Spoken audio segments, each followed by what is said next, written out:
Look into, there are certainly beginning acting classes for adults that will, and find a good teacher, find a teacher that you connect with. Because not every teacher is for every person. Find a local community theater and get involved. Absolutely. And you will make some amazing friends and meet some wonderful people. I still, from back when I was in community theater, I still have friends that I made back then.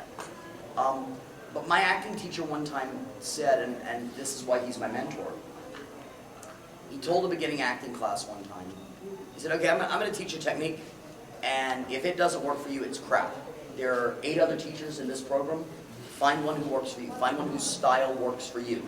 And that's why he's my mentor, because I've never seen an acting teacher so secure with their ability to help you grow as a performer. They were willing to say, okay, this may all be crap. And nobody ever left. But he encouraged you to stay with him because you never know, like I said, when something he says may work later. But that's vital. You've got to find, there are some acting teachers that work through intimidation. There are different acting teachers that work different methods. Just because one acting teacher's method doesn't work for you, doesn't mean that you can't act. You've got to find a person whose style and technique really feeds into your ability and who makes you feel good about your work. Actually, no. There's sometimes I like to just do it for practical reasons. Just have a little confidence. Yeah. That will help. It will build your confidence, but the reason you're scared of acting is because it's horrifying. Yes, it is.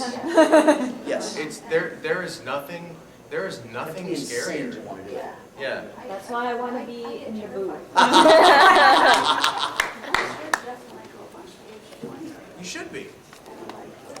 You should be. And look, it's scary, and you have to have thick skin to do it. Yes, and absolutely. If you don't, you're not going to last. You're not going to last. But if you're doing it as a hobby and you're doing it to build confidence, that's the reason we put my son into theater, because he was the kind of kid who fell apart every time you said boo to him. He would just crumble. And we were like, let's put him in theater and start to build his confidence, yes, and whatnot. Absolutely. And now he's like this really confident 18-year-old young man, and it really worked for him. So I highly recommend, as Chris was saying, community theater for multiple reasons, not just because of what we're talking about acting, but because you really feel a part of your community. Yeah. It's a lot of fun, and there's a lack, I mean, I feel this is a little more than you're probably asking, but I feel there's a disconnect in our society from one person to another. I agree. People don't talk, people don't socialize, people don't... They would rather do this. Right, that's what happens. Yes, I tend to avoid that because I'd rather talk to people. Then you need to go to community Yeah, theater. absolutely. You'll enjoy And it. the other thing is, you will meet people like you that want to be there, that want to succeed. I'm just curious about One of my role models, a guy that I worked with years ago named Don Potter, who was the original Snoopy in Your Good Man Charlie Brown, was with a group of young actors who had just gotten their equity card, and I love this, and it stays with me. I'll be right Not a back. problem. And they were like, oh, I'm a professional now. I'm a professional now. Now, despite being Snoopy in the Broadway production of Your Good Man Charlie Brown, 13 to 15 different Broadway credits, Don said, oh, I'm an amateur. And everybody in the room, myself included, went. And Don said, yeah, technically, by definition, a professional is someone who does what they do because they get paid. And an amateur is someone who does what they do because they love it. And I hope that I never, ever lose my amateur status, regardless of how professional the work I do is. And I was like, wow. It was the most profound statement. And so, like Don, I hope I never lose my amateur status. He said that he was a student. Yes. Oh, you have to always be a student. You have to always, I'm constantly learning. I'm constantly learning. You came up after the mock combat class and said, I'm so glad to have someone who's an expert in the field. I'm like, oh, sweetie, I'm not an expert. I still am learning every day, because the minute I stop learning is the minute I stop growing. So, but I appreciated the comment. Well, I don't think that, I mean, if expert means that you know everything there is to know ever, then there isn't anybody who's an expert. No one is. But I appreciate the compliment. Because she was saying that a lot of times at conventions you get people that only half know what they're talking about.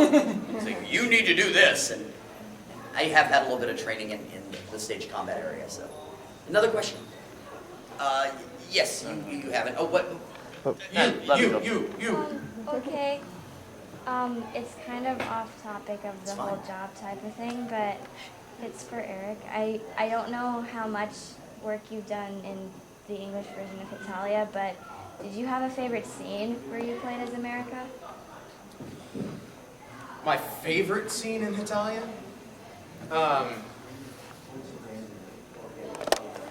Wow.